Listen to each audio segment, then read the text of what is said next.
बॉलीवुड की एक एक्ट्रेस का हुआ बुरा हाल। मरने से पहले बॉलीवुड से मांगी मदद, लेकिन कोई भी नहीं आया मदद के लिए आगे। अपने सगे बेटे ने भी छोड़ा मां का साथ। हेलो दोस्तों, मैं हूं पूनम अधिकारी। कहते हैं बॉलीवुड की जो इंडस्ट्री है ये बहुत ही मतलबी होती है। जब तक उन्हें स्टार दिखता है, ग्लैमर दिखता है, चकाचौंध दिखती है, पैसा दिखता है, तब तक तो हर कोई आपके पीछे भागता है। लेकिन जैसे ही कामयाबी आपसे दूर होती है, आपकी उम्र ढल जाती है, कोई आपको नहीं पूछता।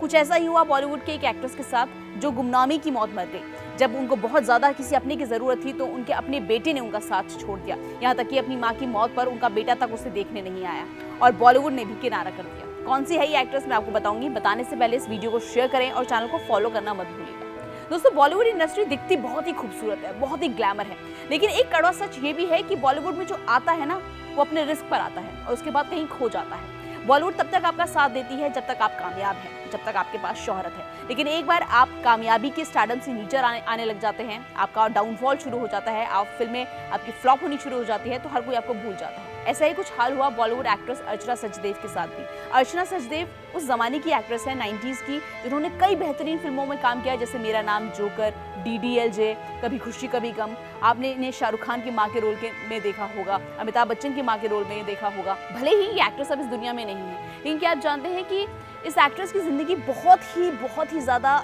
दुख से भरी हुई थी। दरअसल इस एक्ट्रेस ने 2 शादियां की थी। पहले पति ने उनको छोड़ दिया था, जिसके बाद उन्होंने दूसरी शादी की। दूसरे पति की मौत हो गई, जिसके बाद इनका बुरा वक्त शुरू हो गया। इन्होंने बहुत सारी फिल्मों में काम किया, लेकिन एक वक्त के बाद ये थक गई थी, बहुत अकेली सी हो गई थी। अपने बच्चे को उन्होंने पढ़ा लिखा कर विदेश भेजा।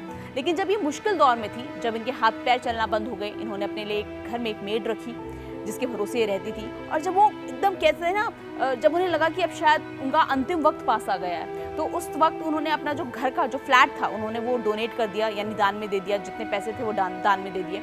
लेकिन वो ये सोचना भूल गई कि अब उनके पास कौन है। ऐसा कहा जाता है कि जब वो हॉस्पिटल में एडमिट थी और अपनी आखिरी सांसें गिन रही थी, तो उनका जो बेटा था वो खुद उनसे मिलने तक नहीं आया। यहाँ तक कि उन्होंने बॉलीवुड के कई स्टार से मदद मांगने की कोशिश भी की, लेकिन बॉलीवुड वालों ने भी उनकी कोई मदद नहीं की। अब भले ही अर्चना जो सचदेव जी हैं वो हमारे बीच में नहीं है, लेकिन आज न जाने क्यों उनका किस्सा मेरे जहन में आया और मुझे लगा मैं आपके साथ इसे शेयर करूं। आपको क्या लगता है, क्या सचमुच बॉलीवुड इंडस्ट्री इतनी खतरनाक है या इतनी बुरी है? या सचमुच आपको लगता है कि वक्त के साथ साथ जो रिश्ते हैं वो भी बदल जाते हैं? जो भी आपकी राय है मुझे बताइएगा जरूर। इस वीडियो को शेयर, चैनल को फॉलो करना मत भूलिएगा।